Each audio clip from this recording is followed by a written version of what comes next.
You are listening to the Atlanta Real Estate Forum radio show, all about real estate edition, shining a light on the movers and shakers in the real estate industry, the home builders, developers, realtors, and suppliers making it all happen. Good morning and welcome back to Atlanta Real Estate Forum Radio. I'm your host, Carol Morgan, and I'd like to recognize Denim Marketing as our show sponsor. At Denim Marketing, we work to make your marketing a comfortable fit. Please give us a call if you're looking for a new marketing partner. We'd love to talk to you. Today, we're continuing our Legends of Real Estate series with a builder who got his start in the late 70s. We're joined today by Rick Porter, president of Richport Properties and director of the Masters of Real Estate program in the College of Design at Georgia Tech. Welcome to the show, Rick. Thank you, Carol. Good to be here. Super happy to have you here. I think this is going to be a really fun conversation. And although you and I worked together back in the day, we won't say how long ago that was, I'm going to ask you some things that I don't know about you. So I think this will be a fun conversation. I know you have a degree in architecture from Georgia Tech, but talk about how that parlayed into you becoming a builder and, how did you get started in your early career? Sure. I consider myself one of the lucky ones. I really have no memory of not being around something under development or construction. I am a third generation and arguably a fourth generation involved in some aspect of development and construction. So I grew up around it. Had an uncle who was really my mentor through my teenage years. And while I thought that I would get into development in some form or fashion, he encouraged me to get an architecture degree. He thought that it would be a professional degree versus something more general. And so I pursued the degree. Frankly, I would have been a better engineering student in many ways, but I pursued the degree, and it has ended up being an outstanding background, just as a way of thinking, design thinking, if you will, across the spectrum of real estate development. So the degree played that role, but specifically, I had a big brother in the fraternity when I was a tech, a couple of years older than me. And so before I graduated, a couple of months, he came to me and wanted to know if I would design him a house. He had gotten, a couple of years out of school and was ready. And I said, sure. And it was in the mid 70s, actually, at a very difficult economic time. And I was encouraged by some family to say, well, why don't you consider building it? So I talked to him about it, and that literally turned into my first summer out of school, design and building a house for him. And then with some encouragement along the way from family, I went from there. So right out of college, you were working for yourself. Did you ever work for another home builder? I did not. It was something that, on the one hand, I wanted to do. On the other hand, maybe I had to do, because it really was. It was a difficult time in real estate at that point. But I had the fire. I had grown up in an entrepreneurial environment, thought that I wanted to. And I still did have help from this uncle who was a mentor and helped me continue on. He had gotten more into development. And frankly, for a couple of years, I became the guy that dealt with some of the leftover lots that nobody wanted. It was, yes, I was on my own, but at the same time, because not just this uncle, but other family members involved in construction, I was surrounded by people that were helping, even though I was technically from day one my own boss. Wow. So what year did you start Richport? I built for a couple of years just as a sole proprietor. I incorporated. Technically, the name Richport came along in the early 80s. I had incorporated, but changed. And it ultimately, I built my business with my still wife. When we first started, we had not gotten married yet. We were high school sweethearts, but she had gone into the corporate world, out of college, gotten her MBA, and we decided to come together. And that's really sort of the launch of me building the business. But at that point in time, we created the name Richport. So that's fantastic. That came together in probably about 82 or 83. I love that. Well, talk a little bit about how home building was different in the late 70s, early 80s than how it Yeah. is today. If I combine, I could segregate home building and development, but there's certainly similarities to both. Today it is still in many ways a relationship business, Mhm. but it clearly was back then. The relationship we had with subcontractors, the Mhm. relationship we had with vendors, and quite frankly, the relationship we had with municipalities was all very personal. Um, Production home building, I will call it, was just beginning to emerge, frankly, in the late 70s and early 80s, so that many of the homes that were built and the developments that were done were not thought about, if you will, from a pure community Mhm. standpoint.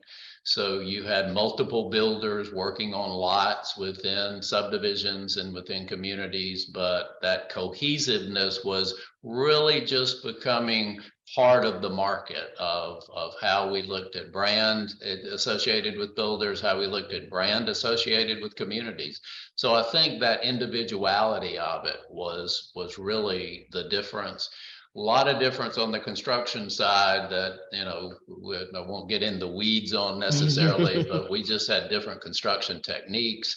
Certainly engineered lumber and things of that nature were not a big part of what we're doing. And today it's everything. Right. Even from a home building standpoint, even slab on grade construction was not as known back in the day.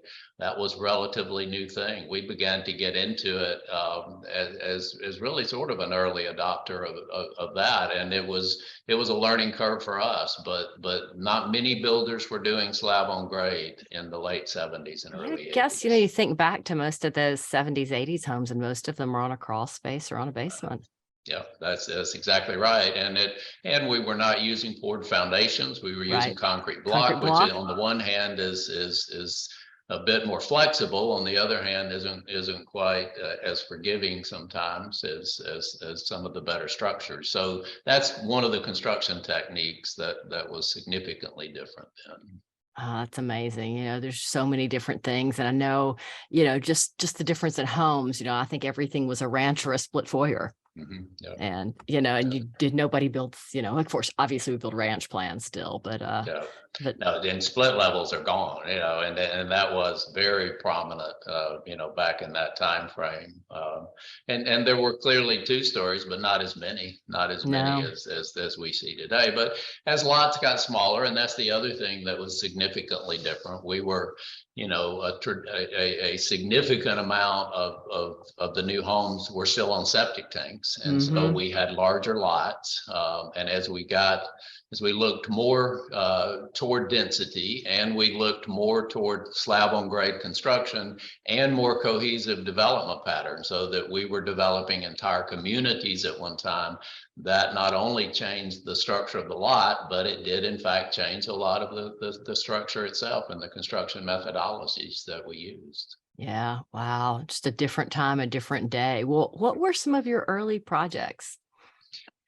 I spent probably the first 6 or 7 years and got deeper into design build, if you will, on the residential side. So I parlayed just that first experience out of tech into a relatively good business for a number of years, because I never held myself out to be the best designer, but I could offer custom design and construction. So we didn't call it at that point in time design build, but that's what it would be called today. So I was working in that arena, but knew that I wanted to move more toward development. So when I had that first opportunity in the mid 80s, and the first couple are always on your mind, I bought a community that ended up being about 70 lots. It was only about partially developed. Phase one was partially developed. So it was a case of us picking up. It wasn't necessarily an economic problem. I don't remember all the details around it, but it like every other deal, had certain complications. But we were able to pick up the partially developed lots and finish phase one and build it out and go on to phase two.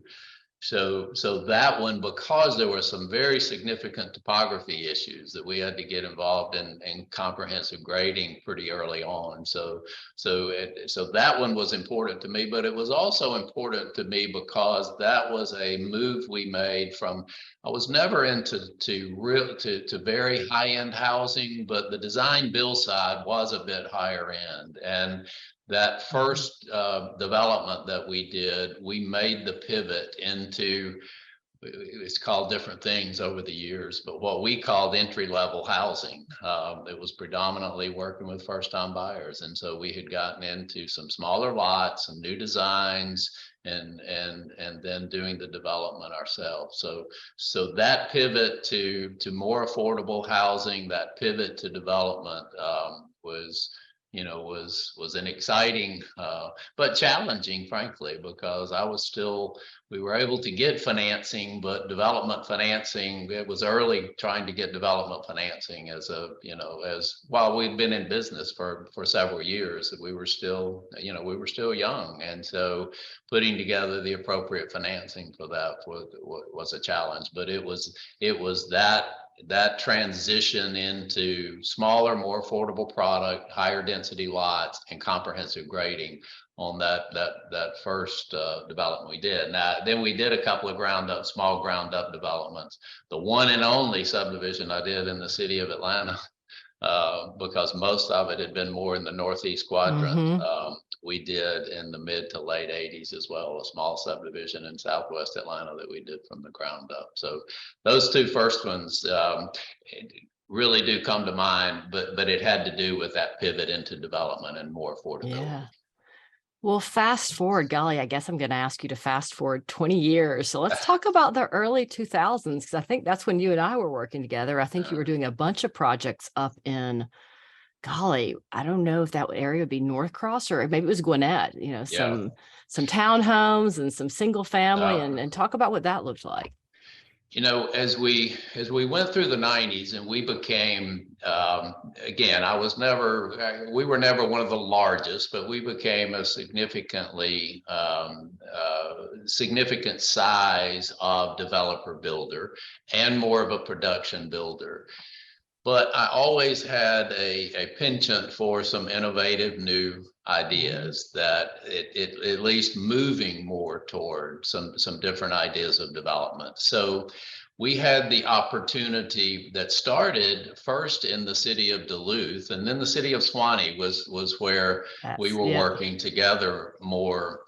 Had the opportunity to work with some of the small cities to do and introduce some new development ideas. And that was our first development in Suwanee was our first. We've been fortunate to win 2 Development of Excellence awards from the Atlanta Regional Commission over the years. And that was the first one where we introduced a couple of things. One was traditional neighborhood development. So we had alleyway type development so that the streetscape was very different than what we had seen in many areas at that point in time, especially in Atlanta, because you had the streetscape without driveways, without garages and things of that nature.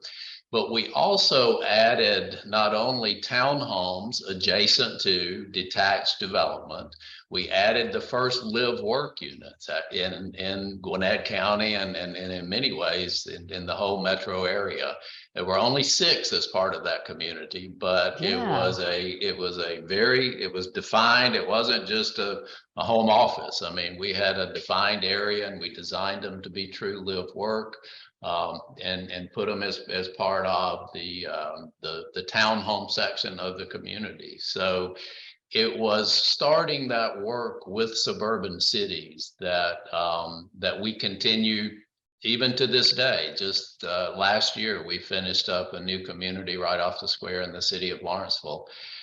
And as the business changed, as our regulatory environment changed, it became more and more difficult within the larger municipality, the county structure, to deliver innovative ideas. And so I found a significant part of our business being in suburban cities where we could work with the local officials, smaller smaller group, if you will, build relationships there, not necessarily to get anything special, but to introduce some innovative ideas. And that one in Swanee, this was before their town center. They have a big new town center. Well, they were trying to energize their old historic downtown. And we were able to put a community together that tied into the old historic downtown. So that, that was, yes, it was still in some ways production, but it was it was innovative, and we had a lot of fun over the years trying to deliver some of those things to the market.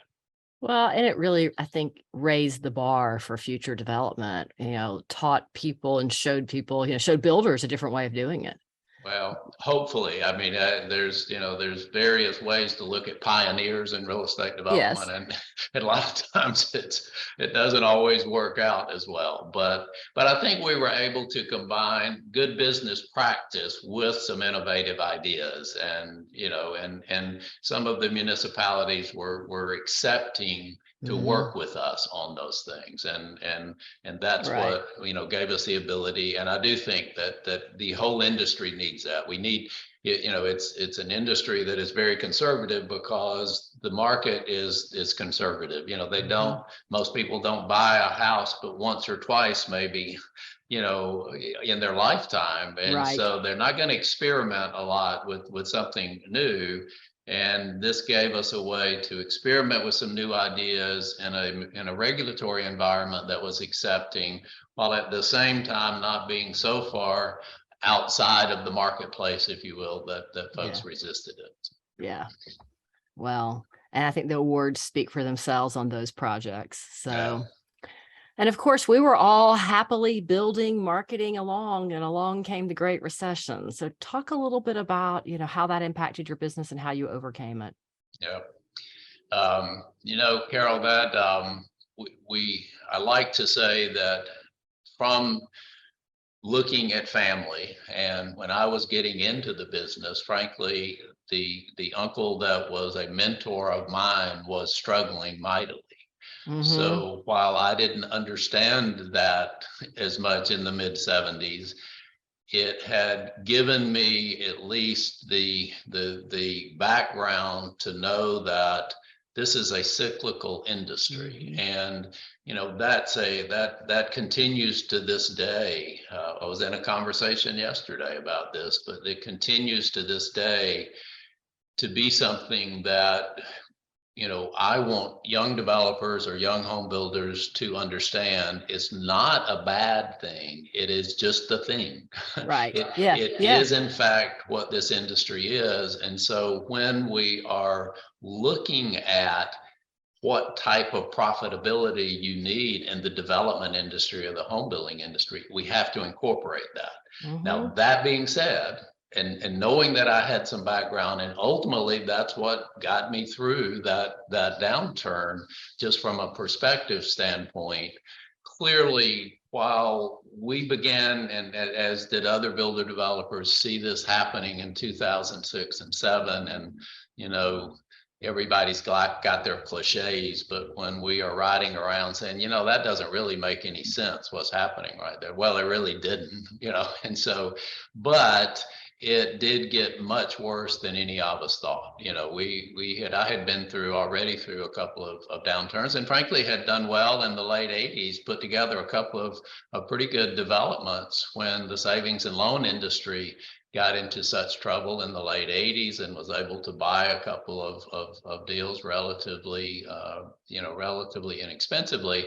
So we began to batten down the hatches just a bit and pull back, but it got severely worse than any of us thought. And I would bring up, 2 or 3 major points that helped me through, and we were bruised like everyone else coming through that downturn. But number one, I talked to all my lenders anytime they would, and I tried to stay in touch, because there's a tendency to hide from bad news, and there's a tendency to think maybe we can escape this. But I did try to stay in touch on a very regular basis. We had quite a bit going on at that time. And I had always had the approach of working with several different lenders, both a large lender, a more community type, and so forth, to hedge hedge the type of banks and commercial lenders you work with.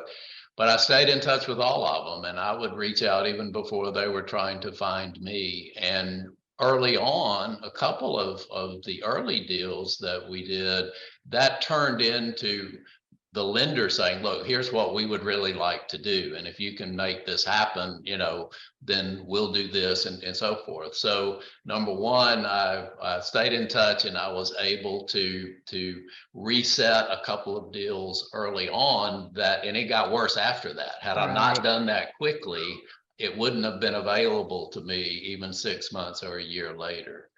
Number two, and this is something that is difficult to do when you see yourself coming into a downturn, but I was able to sell a couple of deals that still had value. There's a tendency that we want to hold on, this is going to be valuable, and I really want to hold on to this. And I don't necessarily, I say this from the standpoint, I'm not necessarily sure, I wasn't a visionary. I didn't see all the way to end of this, but I needed cash, and it was, so I had a couple of things. One was the end of a community we were building. I had some lots left and so forth, but I looked, and then I realized what really I was intuitively doing. I was looking where there was still value, turning that value into cash. And that was a second part that really helped me through. And the last thing, I had a couple of pieces of property that I thought could be used for different things. And I began to explore that. And long term, one of them, and it ended up that I said I contributed some of this because I didn't get my money out of it, but I actually had a piece of property that a local county wanted to turn into a park. And they were, again, it wasn't a valuable deal per se, but it did take that piece of property, made something valuable out of it to the county, and I did get some out of the property that I would not have. And so those things, along with, and this is what every builder developer needs to grasp, that how you deal with income taxes in this industry is a very serious part of the business plan. A lot of times we just try to push it off, and it is not something. It's something to embrace and to recognize that you're going to make money in a sporadic way in this industry. You're not going to make it on a straight line. You're going to make money and you're going to lose money. And utilizing, not breaking any rules, but utilizing the rules that you have from a cash flow standpoint as it relates to income taxes, so that when it was like in 2009, it was introduced that the federal government was extending the net operating loss going back not just 2 years but 5 years. We got very aggressive and took advantage of that change in tax rules, and it turned into some cash flow from the standpoint of taxes that we had paid previous to those years. So, that is it's a business aspect, and again, I don't want to get in the weeds on that, but very often this whole issue of taxes with real estate development and home building, people think we avoid this, and people think we're doing this and it's shady this and other.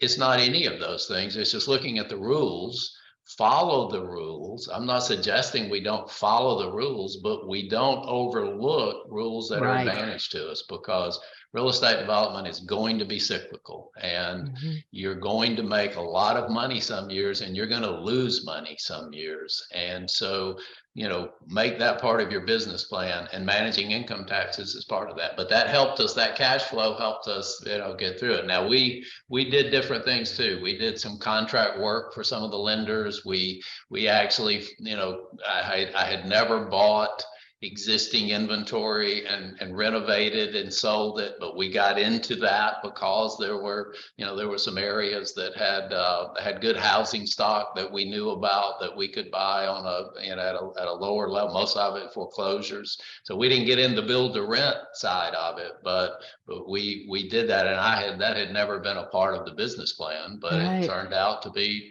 profitable. So we were able to pivot into a couple of other business areas. Yeah. Well, and I think that creativity and, looking for opportunity, yeah, the whole tax thing, and I'm laughing, it's like, because you refrained from saying refund, because it wasn't a refund. You got your overpayment back. That's So exactly right. that's what people don't, it's like, oh my goodness. So yeah, that's a whole nother, we could talk about that all day. Well, Sure.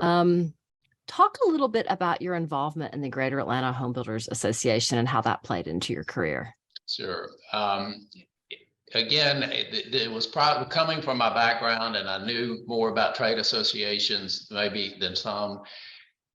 But I think the difference that I saw, and I continue to encourage this with young builders and developers, I got involved early in my career, and it was more or less a parallel course for me to be involved in the association and me to build my business. Now, sometimes, the timing doesn't work, or the amount of time that you put into that, but I always felt like that not only was I learning from other people within the industry, which was a significant aspect of being involved, but other people were getting to know me. Mm-hmm. So it served that purpose of business development as I was growing my business versus growing the business and coming back. Now that works well for some, but it was significantly valuable to me to be known, to develop new relationships,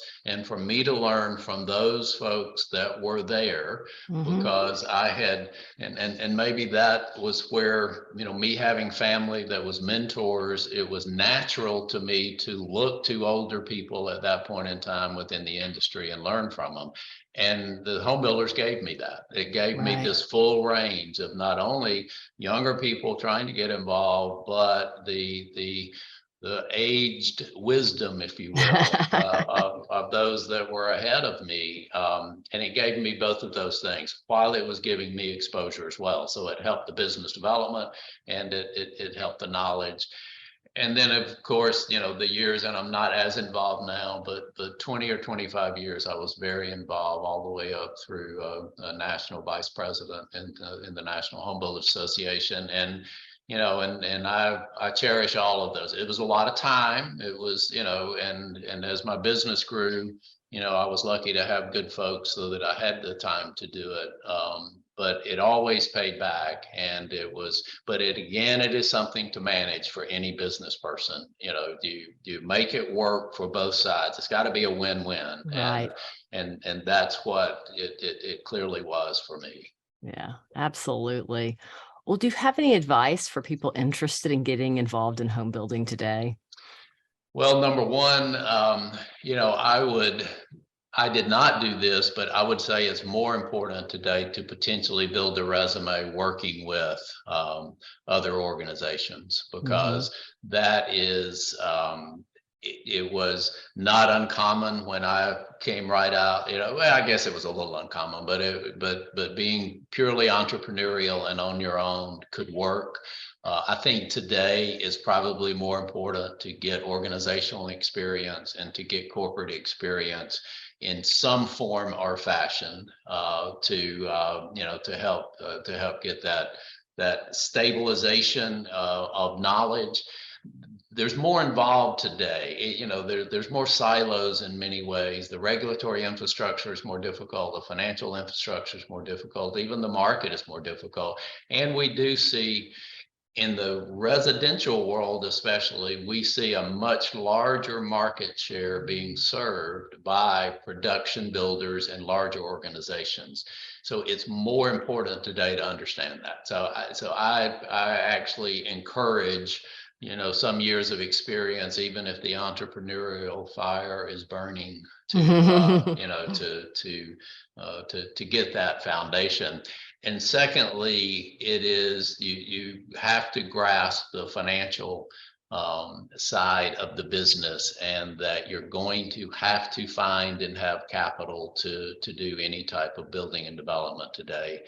It's very hard. You can do it, in today's startup world, it's friends and family money. And that's still probably where, that I didn't have the term back in the day, but that's where I started, and where many young builder developers would start today. But recognizing the amount of capital that it takes and the type of lending that it takes, you can get that experience better too by working within the organization. Lastly, you got to be curious. I mean, it doesn't, as I said, I'm lucky. I grew up in the business. I've always been around things under construction, and I learned something on every deal. I mean, every deal has got its nuances, and you have got to be curious enough to want to know, what the deal's about, and what's the good thing, what's the bad things, what good news and bad news with it, and then have the critical thinking to embrace the challenge of problem solving. Right. Well, it's interesting. I've heard you say education a few times, and obviously that's something that's been important to you over the years. I know in 2006, you helped to start Georgia Tech's new master's program, which you're still involved in today. Talk a little bit about that and the benefits of that to, somebody going through school today. Sure. Carol, that's a very important thing to me today. And one of those unique opportunities that I got that I wasn't really looking for in many ways, a little bit later in life, but started with a conversation because I was an alumni of what was the College of Architecture then, today is the College of Design. I was approached along with some other industry folks to begin a conversation about the college teaching something about real estate development. They didn't really know what at that point in time. But there was content, because there's 3 schools within the college: the School of Building Construction, the School of City and Regional Planning, and the School of Architecture. So they were all involved in the built environment and teaching certain aspects. So they brought together an industry group, and we talked for about a year what this might look like. And from that, the decision was made at Tech to start a track in real estate development. It wasn't a full degree at that point. And they asked me if I'd be interested in teaching. And I, said, well, and frankly, related to the home builders, it was at a time when my family, I've got 2 sons, and that they were 10 and 12 along in that time frame, and the travel with the national home builders was becoming a bit more challenging and problematic. But I always liked that outside stimulus, if you will. So I said, well, sure. And I began to pull back some of the home builders, and I started teaching, and they helped me get going. And it turned out to be something that I enjoyed much more than I envisioned that I would. But then also it occurred to me, and it already had in some ways, that academia is not the solution for every profession, but a next significant step for the profession of real estate development is to have a place in academia, because ultimately that does begin to define a profession in many ways. And it creates this path. When you said, what would my advice be to young people?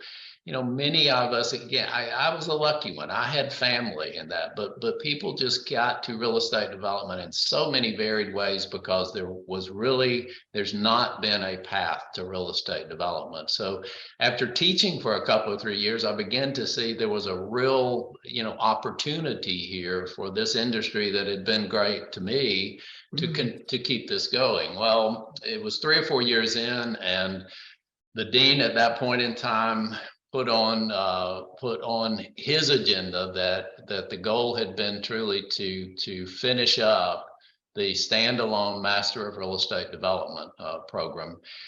And there was only a few in the country at that point in time. Now, commercial real estate has been master's programs for many years. Georgia State has got a Master of Real Estate degree that they've had for a number of years, but that's more of a financial analytics program that focuses on buying and selling real estate and so forth, and not the production of real estate. So there was only a few programs. and he asked me if I would take the lead. And again, sure, I wasn't sure what I was getting into, but sooner or later I began to figure out that it was a whole lot like a zoning, that you had to write up a proposal, and you had to figure out who all of your interest groups were, and you were going to have to go sell it here and go sell it there, and so forth. And I did get some help, and it was a fairly tedious process. But it took about 2 years. You go through the institute and all the way through the Board of the Regents twice. But ultimately, we got our approval about 6 years ago. And I continue to be the director of the Master of Real Estate Development at Georgia Tech. We're a program of about 30 to 40 students at any one time, one of only a couple of programs at Tech that cater to working professionals. So classes are offered in an evening format. Tech doesn't do that very much. It's a research institute. And we have now got about 70 masters in real estate development degrees out in the Atlanta market that have never been there. So that's amazing. Yeah. We have got a great group of students that continue to come through. We draw from both of those with current real estate development experience, construction experience, residential and commercial planning experience. We get some bankers that come through the program that are in A, D, and C financing, but want to know more about the broader aspects. Planners that come through the program that, some from the municipal side, other consultant types with CBRE and groups like that. But I really think that this gives real estate development a place, again, in the academy, in the institute, and ultimately it will be only one piece of it. There's the old adage that those that can do and those that can't teach. And there's always probably a little bit of truth to that, but bringing our industry into the academic environment and post-secondary academia specifically gives us a platform to teach it, to create a path, to innovate in such a way where we have other disciplines, especially at Georgia Tech, because while we're in the College of Design, we interface with civil engineering, we interface with business, we've got architecture, planning, and construction right here within the college. So we can look, and part of the goal that I have with that is, number one, this isn't just pie in the sky. I don't want you to come to our program and just dream. I want you to learn how things are today, because we have the term was given to me a few years back, a Byzantine regulatory infrastructure still within our industry. And it is archaic in many ways as to how it's implemented. But this gives us a platform to have innovative discussions while at the same time teaching, well, here's what is the reality. Here's the infrastructure we have to interface with. Now, how are we going to merge these things? Because we have got to bring more innovation. And we're frankly seeing that this is not this affordable housing issue that we have today. It didn't happen in the last 2 or 3 years. This has been a 30-year march, and now we're wringing our hand. We've always had good people working on it, but this really, and it's not totally within the regulatory arena, but that's a big part of it. We have got to be more innovative. Our Euclidean zoning, which is the platform we're working off of, is now about to be 100 years old. 1926 was when this major court case happened that set us on this path. Well, you're probably not using the same phone you used 100 years ago. Nope. You are absolutely right. We need a new fundamental way, but